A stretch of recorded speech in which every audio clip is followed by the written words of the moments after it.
मंच पर उपस्थित सभी आदरणीयों को मेरा नमस्कार और मेरे प्यारे साथियों को मेरा सप्रेम नमस्ते।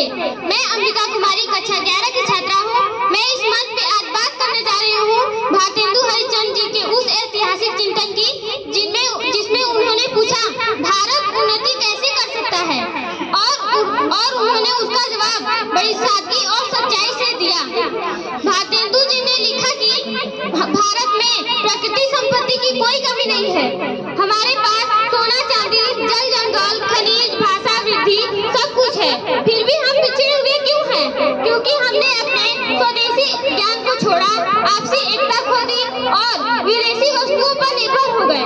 भारतेंदु जी मानते थे कि भारत में जब तक सच्ची उपयोगी और नैतिक शिक्षा नहीं फैलेगी तब तक उन्नति असंभव है। उन्होंने जोर देकर कहा कि शिक्षा ऐसा हो जो सिर्फ नौकरी के लिए नहीं बल्कि देश के चरित्र, देश प्रेम और सामाजिक चेतना के लिए होनी चाहिए। वे कहते थे कि हमें अपने देश की बनी चीजें पहननी चाहिए, खरीदनी चाहिए और अपने ही उद्योगों को आगे बढ़ाना चाहिए। भारतेंदु जी ने कहा कि भारत की सबसे बड़ी कमजोरी है आपसी फूट और जात पात का भेद। जब तक हम हिंदू मुसलमान ऊंच नीच भाषा एवं प्रांत के नाम पर बटे रहेंगे तब तक भारत आगे कभी नहीं बढ़ सकता।